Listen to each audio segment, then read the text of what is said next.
সূর্যবংশীর তাণ্ডবে বিদায় হায়দরাবাদ, কোয়ালিফায়ার 2 রাজস্থান। মাত্র 15 বছর বয়সেই আইপিএলে অবিশ্বাস্য এক মৌসুম কাটাচ্ছেন বৈভব সূর্যবংশী। এলিমিনেটর ম্যাচে সানরাইজার্স হায়দরাবাদের বিপক্ষে তার বিধ্বংসী ব্যাটিংয়ে ৪৭ রানের বড় জয় তুলে নিয়ে কোয়ালিফায়ার 2 জায়গা করে নিয়েছে রাজস্থান রয়্যালস। নিউ চণ্ডীগড়ে অনুষ্ঠিত ম্যাচে প্রথমে ব্যাট করতে নেমে রাজস্থান ৮ উইকেটে করে ২৪৩ রানের বিশাল স্কোর। জবাবে হায়দরাবাদ ১৯ ওভার ২ বলে ১৯৬ রানে অল আউট হয়ে যায়। ফলে গুজরাট টাইটান্সের বিপক্ষে কোয়ালিফায়ার 2 খেলার টিকিট নিশ্চিত করে রাজস্থান।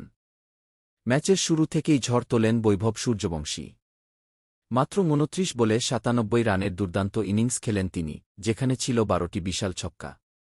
মাত্র ৩ রানের জন্য আইপিএলের দ্রুততম শতকের রেকর্ড ছুঁতে পারেননি এই কিশোর তারকা। তার ব্যাটিংয়ে পুরো স্টেডিয়াম যেন মুগ্ধ হয়ে যায়। হায়দরাবাদ শুরুতে সূর্যবংশীকে থামানোর নানা পরিকল্পনা করলেও কোনো কৌশলী কাজে আসেনি। প্যাট কামিন্স ও ঈশান মালিঙ্গা ফুল লেন্থ এবং শর্ট বল মিলিয়ে আক্রমণ চালালেও সূর্যবংশী সবকিছুর জবাব দেন আগ্রাসী শটে। বিশেষ করে স্কয়ার লেগ ও মিড অফ অঞ্চলে তার ছক্কাগুলো ছিল চোখ ধাঁধানো।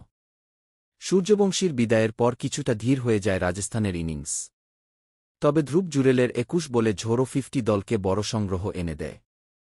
শেষ ৫ ওভারে অবশ্য দ্রুত কয়েকটি উইকেট হারিয়ে গতি হারায় রাজস্থান। তবুও ২৪৩ রানের লক্ষ্য ছিল হায়দরাবাদের জন্য বিশাল চাপের। রান তাড়া করতে নেমে শুরুতেই ভয়ঙ্কর হয়ে উঠেছিলেন ঈশান কিষান ও ট্রাভিস হেড। কিন্তু জফরা আর্চারের আগুনঝরা বোলিং ম্যাচের মোড় ঘুরিয়ে দেয়। প্রথম ৩ ওভারের মধ্যেই তিনি তুলে নেন অভিষেক শর্মা, কিষান ও হেডের গুরুত্বপূর্ণ উইকেট। তার গতি ও বাউন্স সামলাতে ব্যর্থ হয় হায়দরাবাদের শক্তিশালী top order. Klaasen Heinrich, Nitish Kumar Reddy ও সলিল অরোরা কিছুটা লড়াইয়ের চেষ্টা করলেও প্রয়োজনীয় রান রেট ক্রমেই বেড়ে যায়। শেষ পর্যন্ত নিয়মিত উইকেট হারিয়ে ম্যাচ থেকে ছিটকে পড়ে হায়দরাবাদ। এই জয়ে রাজস্থান রয়্যালস এখন দ্বিতীয় কোয়ালিফায়ারে গুজরাট টাইটান্সের মুখোমুখি হবে। আর ক্রিকেট বিশ্ব নতুন বিস্ময় হিসেবে দেখছে কিশোর সেন্সেশন বৈভব সূর্যবংশীকে।